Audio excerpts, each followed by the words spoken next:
उत्तर प्रदेश के जिला गोरखपुर में एक गांव है बनकट, जो थाना बेलघाट के क्षेत्र में आता है। पश्चिम बंगाल में कोयले की खदान में काम करने वाले राम सिधारे अपने परिवार के साथ बनकट गांव में रहता था। राम सिधारे के परिवार में पिता बंसराज के अलावा 3 बेटियां और 1 बेटा था। उसकी पत्नी बिमला की करीब 5 साल पहले मृत्यु हो गई थी।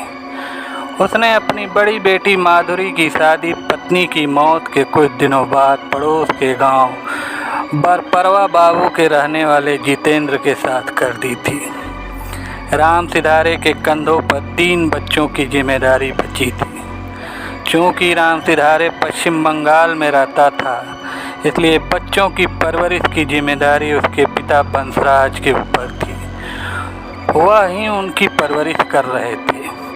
राम सिधारे के घर पर न रहने के बावजूद तीनों बच्चे ठीक पढ़ रहे थे।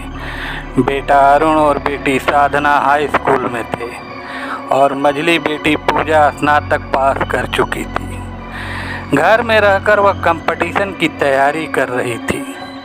बीच बीच में राम सिधारे बच्चों की कुशल क्षेम लेने घर आता रहता था, ताकि बच्चों को माँ की कमी न खले।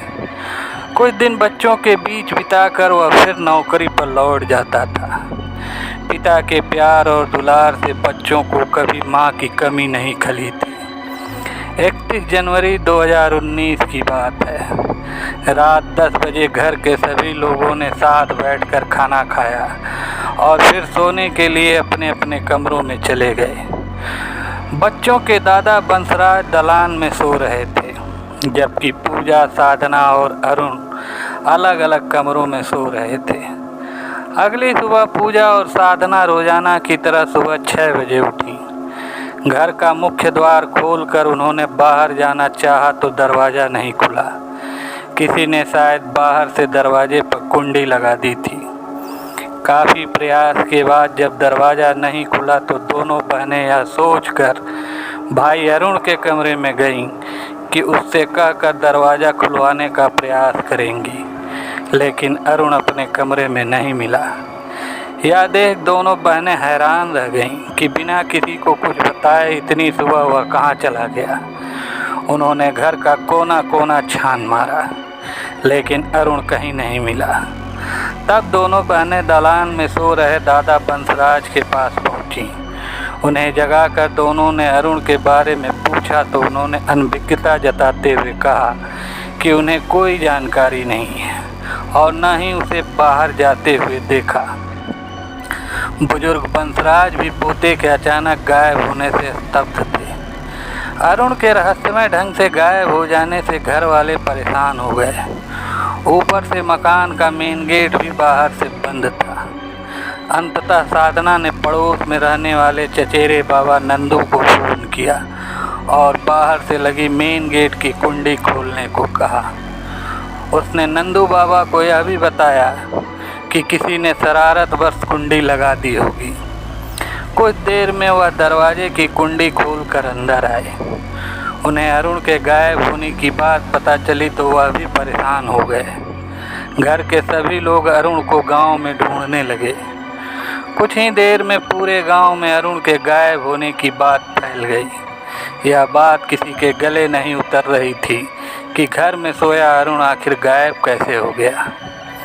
अरुण की तलाश में दादा बंसराज, नंदू, पूजा और साधना अलग अलग दिशाओं में निकल गए। इससे पहले पूजा और साधना ने अपने रिश्तेदारों और शुभचिंतकों को फ़ोन करके अरुण का पता लगा लिया था।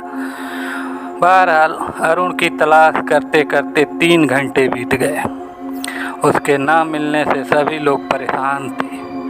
उसे लेकर उनके मन में बुरे ख्याल आ रहे थे। पता नहीं नंदू के मन में क्या आया कि वह अपने आलू के खेत की तरफ मुड़ गए।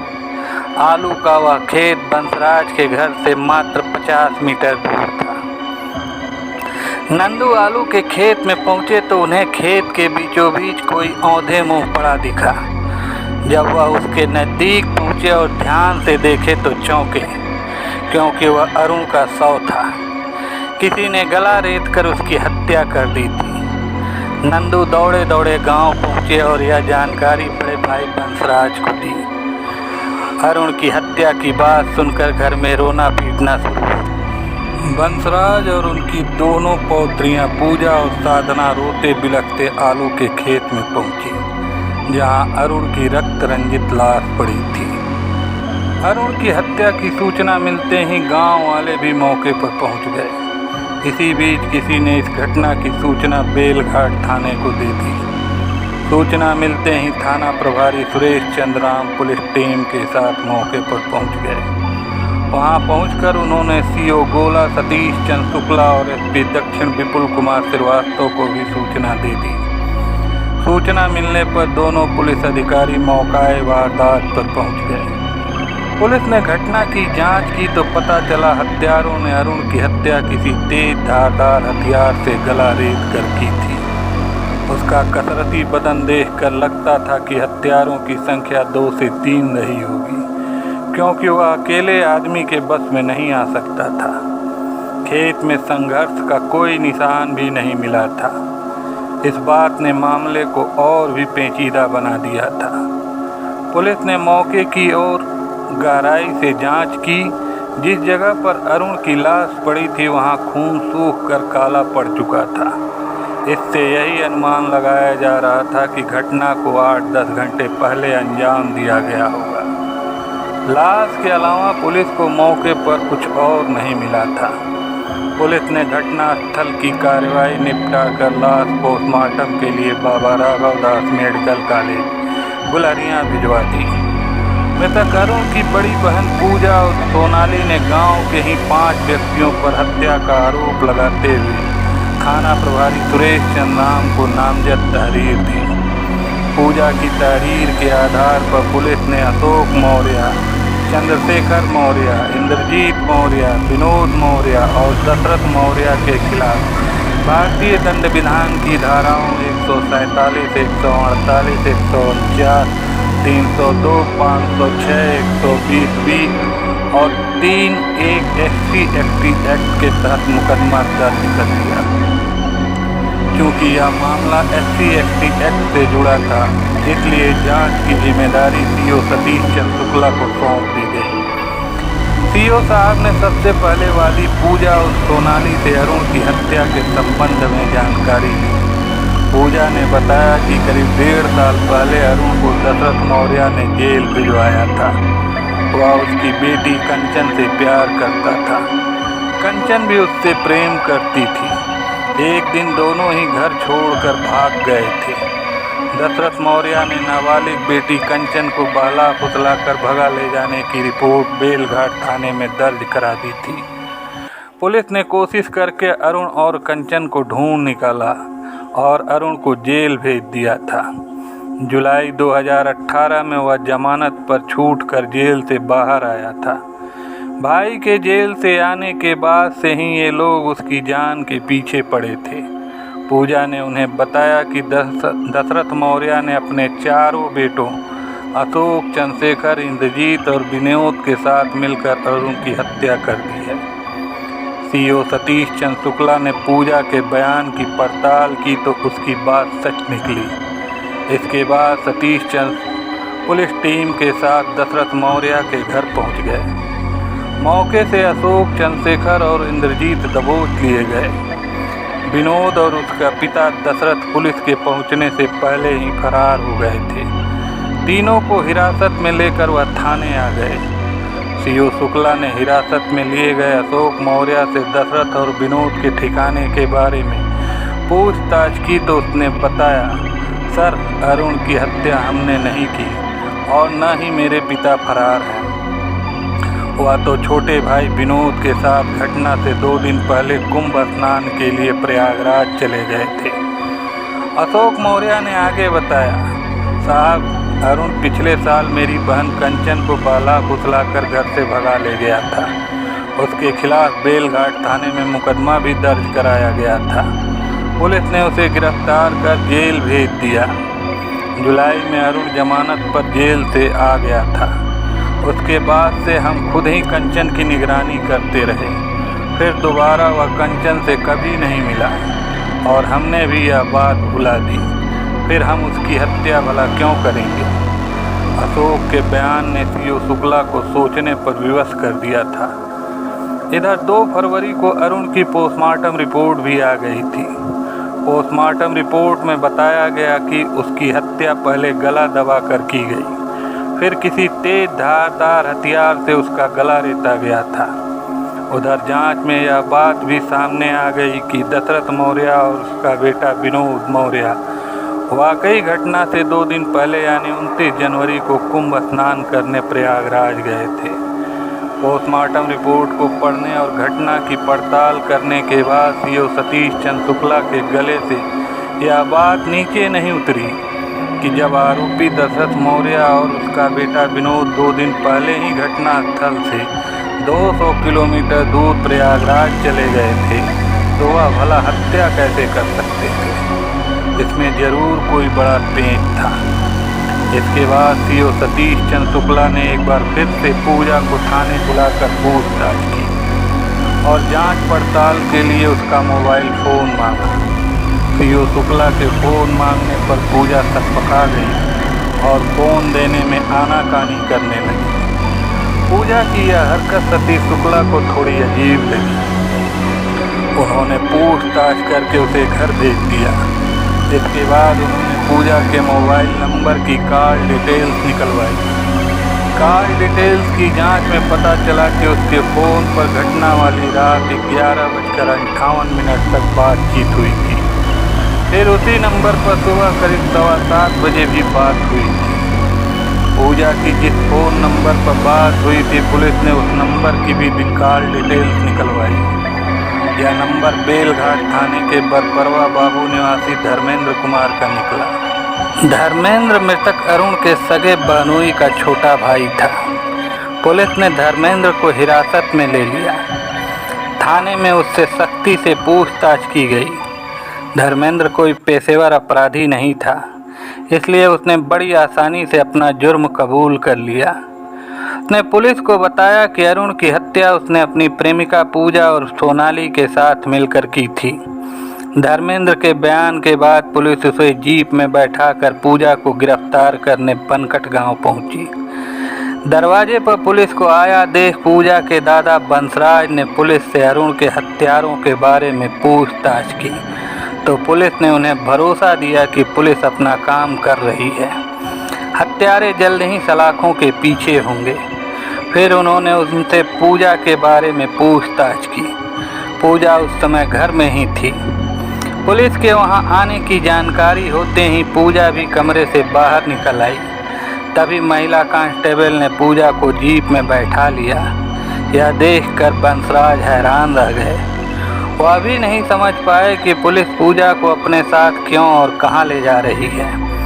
लेकिन जैसे ही पूजा की नज़रें जीप में बैठे युवक पर पड़ी तो वह चौंक गई, क्योंकि वह उसका ही प्रेमी था। अब पूजा को यह समझते देर नहीं लगी कि उसकी रची हुई कहानी से पर्दा उठ चुका है। पुलिस अरुण के कातिलों तक पहुंच चुकी थी। पुलिस ने थाने में पूजा और धर्मेंद्र को आमने सामने बैठाकर अरुण की हत्या के बारे में पूछताछ की, तो पूजा ने खुद पुलिस के सामने घुटने टेक दिए। उसने अपना जुर्म कबूल करते हुए कहा कि उसने प्रेमी धर्मेंद्र के साथ मिलकर अपने इकलौते भाई को मार डाला। पूजा के बयान से उसके भाई अरुण की रूह कंपाने वाली जो कहानी सामने आई वो इस प्रकार निकली। 21 वर्षीय पूजा थी तो एक गहरे बदन और साधारण शक्ल सूरत की, लेकिन उसके नैन नक्श तीखे थे। पूजा के पिता पश्चिम बंगाल में नौकरी करते थे। दादा बंसराज ही बच्चों की देखभाल करते थे। पूजा की बड़ी बहन माधुरी की शादी बनकट से थोड़ी दूर बरपरवा बाबू के जितेंद्र के साथ 5 साल पहले हुई थी। जितेंद्र सीआरपीएफ में नौकरी करता था। जितेंद्र से छोटे 4 भाई और थे। इनमें तीसरे नंबर का भाई धर्मेंद्र था। ग्रेजुएशन करने के बाद धर्मेंद्र ने पुलिस में भर्ती होने की तैयारी शुरू कर दी थी। पिता पंजाब में काम करते थे। बड़े भाई की ससुराल आते जाते 4 साल पहले धर्मेंद्र और पूजा के बीच नज़दीकी बढ़ गई थी। धर्मेंद्र पूजा की खूबसूरती पर मर मिटा था। क्योंकि दोनों के बीच रिश्ता भी मजाक का था, इसलिए मजाक मजाक में वह खूबसूरत साली पूजा को छेड़ता रहता था। इसी छेड़छाड़ के दौरान दोनों में कब प्यार के अंकुर फूटे न पूजा ही जान सकी और न ही धर्मेंद्र। पूजा से प्यार होने के बाद धर्मेंद्र का भाई की ससुराल में आना जाना कुछ ज़्यादा ही हो गया था। पूजा के गांव के बगल वाले गांव में धर्मेंद्र की ननिहाल थी। वह जब भी अपनी ननिहाल आता तो पूजा से मिलने जरूर आता था। धर्मेंद्र को देखते ही पूजा का चेहरा खुशी से खिल उठता था। उसे देखकर वह भी खुशी से झूम उठता था। पूजा और धर्मेंद्र यह जानकर बेहद खुश रहते थे कि पिछले 4 सालों से उनके प्यार पर किसी की नज़र नहीं गई थी, पर शायद यह दोनों की बहुत बड़ी भूल थी। पूजा के छोटे भाई अरुण को बहन और जीजा के भाई धर्मेंद्र के रिश्तों पर शक हो गया था। वह समझ गया था कि दोनों के बीच कुछ खिचड़ी पक रही है, लेकिन वह यह सोचकर चुप हो जाता था कि दोनों के बीच मजाक का रिश्ता है, ऐसा थोड़ा बहुत तो चलता ही है, जबकि उनके बीच तो कोई दूसरे ही खिचड़ी पक रही थी। जब से अरुण को धर्मेंद्र पर शक हुआ था तब से वह उसे देखते ही अंदर जल भुन जाता था। वह नहीं चाहता था कि धर्मेंद्र वहां आए। अरुण पूजा को भी उससे दूर रहने के लिए समझाता था। उसके हाव भाव से पूजा समझ गई थी कि अरुण को उस पर शक हो गया है। ये बात उसने प्रेमी धर्मेंद्र को बताकर सतर्क कर दिया था। उस दिन के बाद से धर्मेंद्र जब भी पूजा से मिलने भाई की ससुराल आता तो अरुण को देखकर सतर्क हो जाता और पूजा से कम ही बातचीत करता, जिससे अरुण को लगे कि उनके बीच कोई ऐसी वैसी बात नहीं है। धर्मेंद्र और पूजा को अब अरुण प्यार के बीच का कांटा लगने लगा था।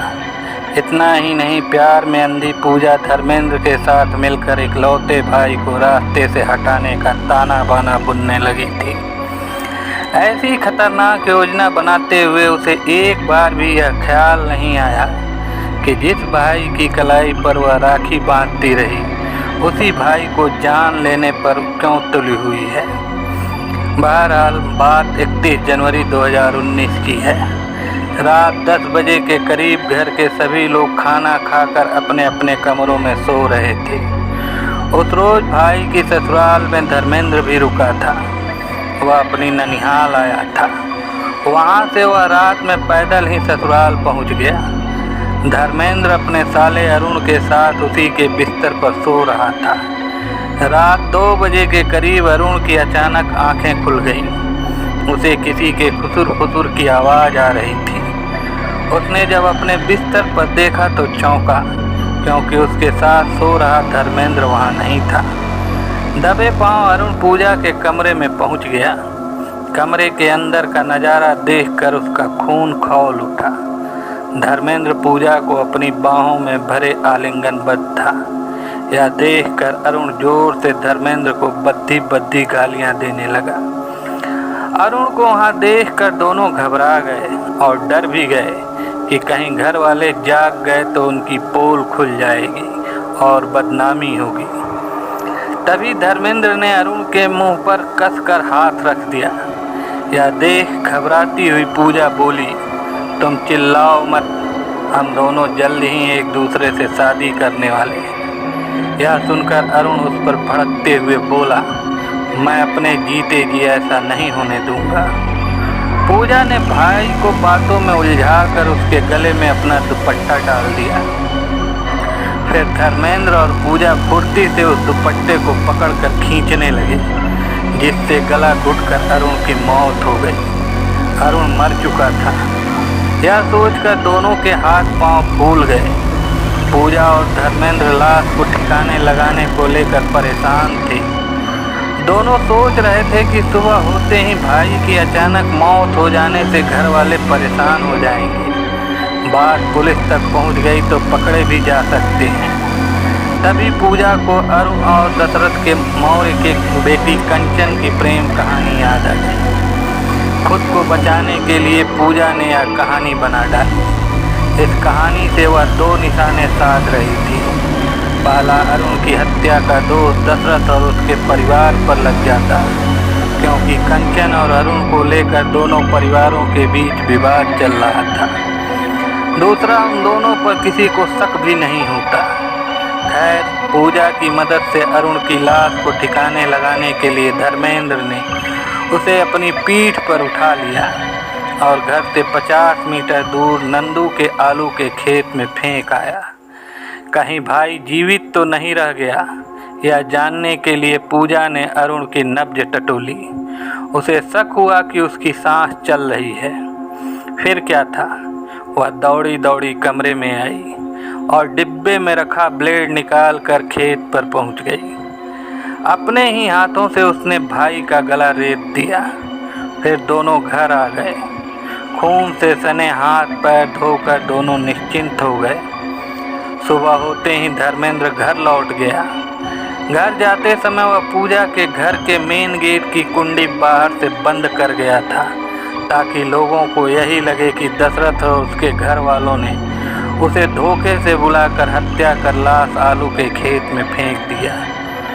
केस का खुलासा हो जाने के बाद पुलिस ने दशरथ मौर्य और उसके बेटों के नाम रोजानमचे में से हटाकर पूजा और धर्मेंद्र को आरोपी बनाते हुए उन्हें न्यायालय में पेश किया, जहां से उन्हें जेल भेज दिया गया। कथा पुलिस सूत्रों पर आधारित है। कंचन का नाम परिवर्तित किया गया है।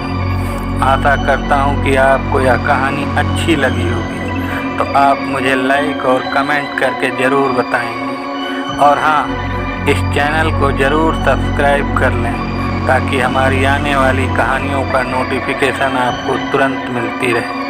धन्यवाद।